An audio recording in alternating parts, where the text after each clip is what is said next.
काल रात्री संध्याकाळपासून झालेल्या मुसळधार पावसामुळे तर सामान्य जनतेचं जनजीवन विस्कळीत झालेच। मी आहे सध्या अहमदपूर तालुक्यातील थोडगाव या गावी आणि आपण या ठिकाणी बघू शकताय की या पाण्यामुळे या ठिकाणी या ग्रामस्थांची घरं सुद्धा पाण्याखाली गेलेले आहेत। त्यांचा असलेला जो काही संसार आहे, जे काही त्यांचं साहित्य होतं हे या ठिकाणी ते वाहून गेलेलं आहे। मावशी, एकंदरीत तुमच्या घरामध्ये पाणी किती वाजता? 9 वाजता, सकाळी 10 वाजता, 9 ते 10 वाजता घुसलं। आणि तुमची मग प्रशासनाकडे कुठली मागणी वगैरे काय असणार आहे? काय खाऊन गेले आता, काय आहे आमचं, काय खावं आता, उघड्यावर बसला होता, कपडे सुद्धा लेवायला राहिले नाहीत आम्हाला।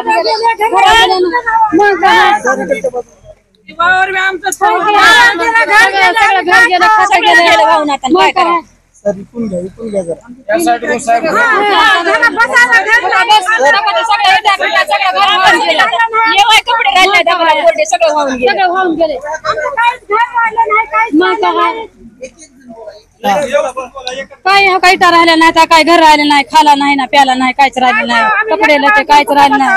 काय खावा आम्ही, लेकरं बाळा घेऊन कुठं बसाव, शेत नको, घर नको, सगळं वाहून गेलं आमचं। काय खावं आम्ही, कुठं बसा आता असल्या पावसामध्ये, कुठं जाऊ आम्ही असल्या पावसामध्ये? लहान लहान लेकरं आहेत, काय करावं आम्ही आता असल्या पावसामध्ये? कपडा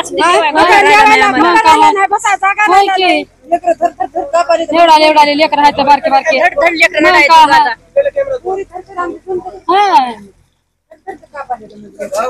मग कपडा सुद्धा पांघरायला काय बी राहिलं नाही। काय खावं, कुठं बसावं आम्ही आता, काय करावं आम्ही आता? या ठिकाणी आपण बघू शकताय, फक्त या गावातील घरामध्येच फक्त पाणी नाही, तर या ठिकाणी शेतीचं पण नुकसान झालेलं आहे। अक्षरशः या ठिकाणी कापसाच्या पिकामध्ये आणि सोयाबीनच्या पिकामध्ये अक्षरशः पाणी वगैरे शिरलेलं आहे। तर आता एकंदरीतच या सर्व घटनेच्या नंतर तर प्रशासन या गोष्टीवरती नेमकं काय कार्यवाही करणार आहे अथवा काय प्रशासनाच्या माध्यमातून या ठिकाणच्या ग्रामस्थांना आणि सहकार्यांना या ठिकाणी सहकार्य होणार आहे ते बघणं औचित्याचं होणार आहे। या ठिकाणी माझ्या बरोबर दुसरे पण एक शेतकरी आहेत। हा, सांगा। खूप शेताचं नुकसान झालेलं आहे,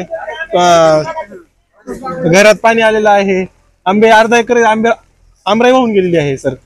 बस कापूस पिकाचं नुकसान। न्यूज लोकशाही साठी विष्णू पोले, अहमदपूर, लातूर।